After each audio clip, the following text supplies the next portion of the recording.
নমস্কার বন্ধুরা, পম্পার kitchen and Bangla blog চ্যানেলে আপনাদের সবাইকে আবারও একবার স্বাগতম। আজকে আমি খুব সহজে চটজলদি কীভাবে আলুর পরোটা বানাবো সেটাই আপনাদের সাথে শেয়ার করব।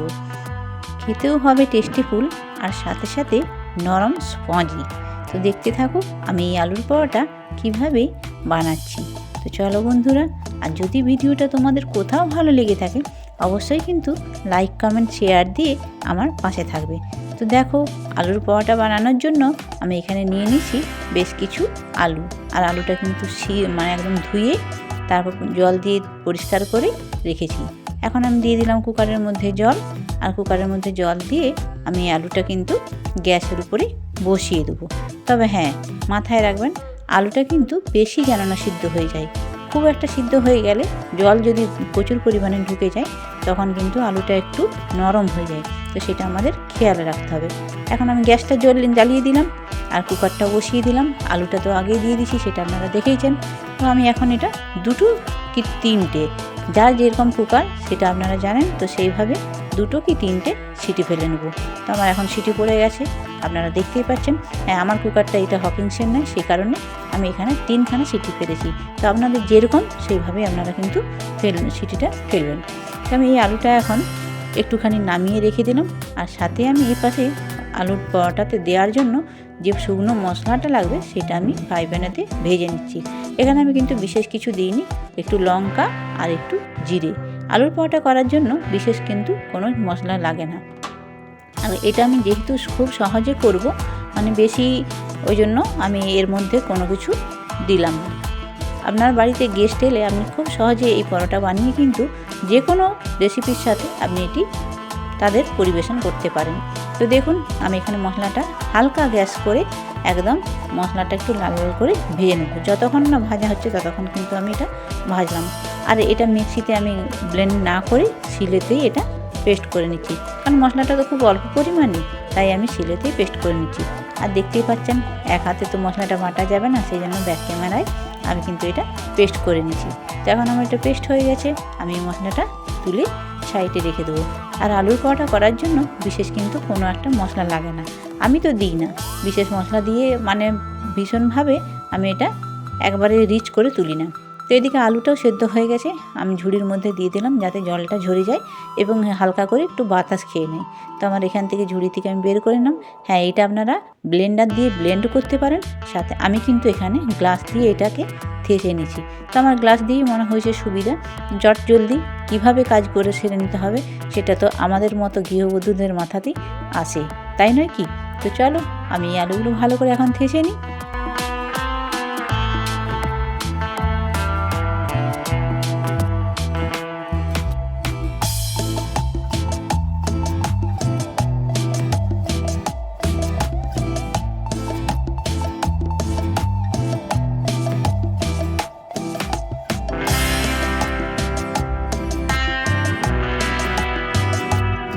তো দেখতেই পেলে আমার আলুটা কিন্তু খুব সুন্দরভাবে থেঁচা হয়ে গেছে, পুরো মিক্সড করে নিয়েছি।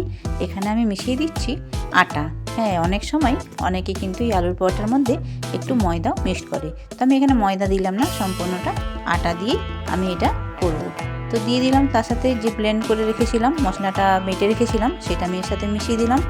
আর দিয়ে দেবো এর মধ্যে নুন।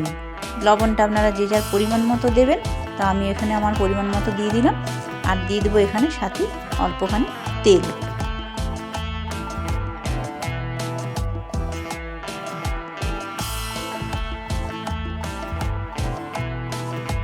এখানে আমরা চাইলে সাদা তেলও ব্যবহার করতে পারেন, কেউ সরষের তেলও ব্যবহার করতে পারেন, অথবা কেউ ঘিও ব্যবহার করতে পারেন। তো আমি এখানে কিন্তু সাদা তেলই ব্যবহার করেছি। আর এই রেসিপিটা সম্পূর্ণ সাদা তেলের উপরেই করব।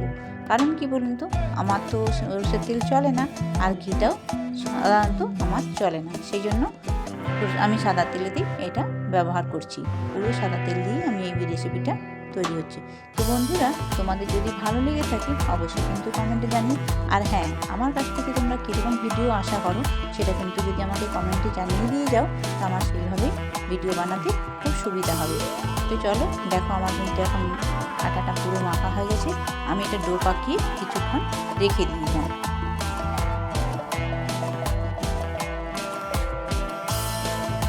যাই হোক, আধা ঘন্টা বাদে আমি এগুলোকে পুরো লেই পাকিয়ে নিয়েছি, আর সেটা আমি ব্যাক ক্যামেরাতেই করে ফেলেছি। আসলে কি বলতো, ভিডিও করা একটা অভ্যেসটা নষ্ট হয়ে গেছে, তো এই জন্য কিছু কাজ ব্যাক ক্যামেরাতেই হয়ে যাচ্ছে। তো এই যে আমি এখন যেহেতু একলা হাতেই সবটা করতে হয়, সেহেতু আমি এখন নিচেতে রেখে এটা কিন্তু এখন বেলে নেব। আর এক হাতে ক্যামেরা ধরে তো বেলা যাবে না, আর বেলার ভিডিও তেমনভাবে দেওয়ার কিছু নেই। এটা যেহেতু আমরা সবাই বেলে থাকি, তাই সবাই তোমরা জানো যে আমরা কীভাবে রুটি বেলি। তো চলো এখন এটা বেলে নিই, তারপরে তোমাদের সামনে আবারও আসছি। তো দেখো, এখন আমার কিন্তু বেলা হয়ে গেছে, বেশ কিছু পরোটা আমি বেলে নিচ্ছি। আর কত সহজেই আমি কিন্তু এই পরোটাটা রেসিপিটা তৈরি করলাম, সেটা তোমাদের সাথে পুরোটাই শেয়ার করলাম। তো এখন আমি গ্যাস জ্বালিয়ে দেবো। আর এই পরোটা ভাজার জন্য আমি সাদা তেলই ব্যবহার করছি, তোমাদের আগেই বলেছি, আবারও এখনও বললাম, আমি সাদা তেল দিয়ে এই পরোটা কিন্তু পুরো রেসিপিটাই করছি। তো পরোটা ভাজার জন্য আমি এখানে গ্যাস জ্বালিয়ে নিলাম, আর এদিকে আমার ফ্রাই প্যানটাও বসিয়ে দিলাম। আমি কিন্তু ফ্রাই প্যানের মধ্যেই আগে করতাম, আমি কড়ার মধ্যে করতাম, তো এখন ফ্রাই প্যান দিয়ে আমি পরোটাগুলো একটা একটা করে সুন্দর করে ভেজে নেব। তো তোমরা এখানে গ্যাসটা কিন্তু খুব একটা জোরে দিলে পরে কি হবে, লেগে যাবে বা তেলটা চারদিকে উড়ে যাবে, সেই কারণে আমি গ্যাসটা ঠিক মিডিলে রেখে আমি কিন্তু পরোটাগুলো ভাজছি। তো তোমরা দেখতেই পাচ্ছ, পরোটাটার মধ্যে আমি উপরে আগে তেল দিয়ে দিলাম। তেল দিয়ে সবাই এই পরোটা ভাজার ব্যাপারে কিছু বলার নেই, সবাই যেভাবে ভাজো সেইভাবেই ভাজবে।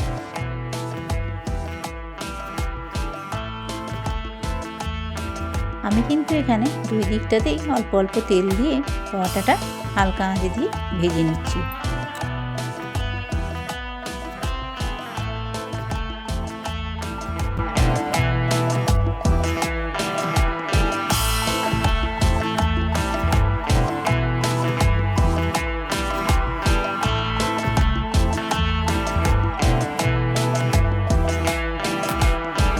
হালকা আছে আমি এটা কিন্তু টিপে টিপে ভেজে নিচ্ছি। আর আলুর পরোটা যেহেতু একটু মোটা মোটা হয়, সেই জন্য হালকা আঁচ দিয়ে এটা ভালো করে ভেজে নিতে হবে। তো দেখতেই পেলে আমার কিন্তু ভাজা হয়ে গেছে।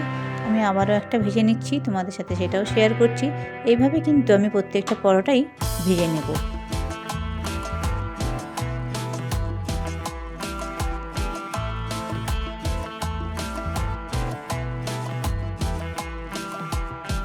তো বন্ধুরা, দূরে কাছে দেশ বিদেশ তোমরা যে যেখান থেকে আমার ভিডিওটা দেখছো, তোমাদেরকে আমি অনেক অনেক ধন্যবাদ জানাই।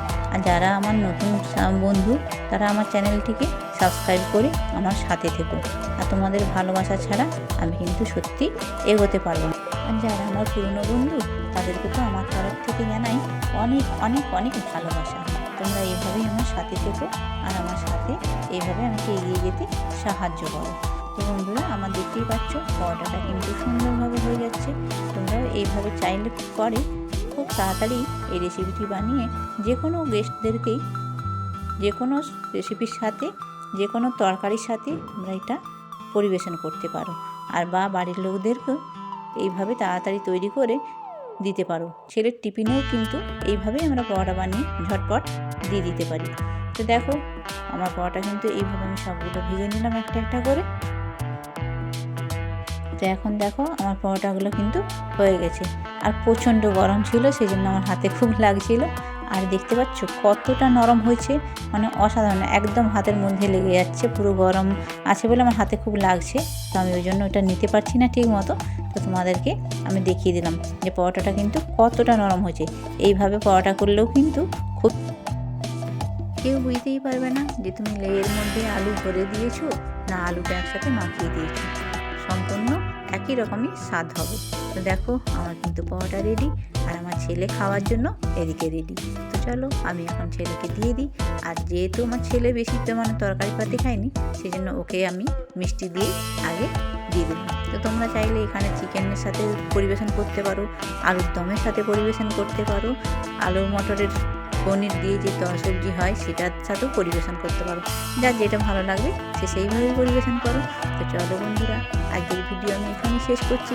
আর যদি ভালো লেগে থাকে অবশ্যই কিন্তু আমাকে জানিও। আর আমার কাছ থেকে কীরকম ভিডিও চাইছো সেটা যদি কমেন্টে এসে আমার জানিয়ে দাও, তাহলে তোমাদের পছন্দ মতোই ভিডিও দেওয়ার চেষ্টা করবো। সবাই ভালো থেকো, সুস্থ থেকো। আজকের মতো টাটা, শুভরাত্রি।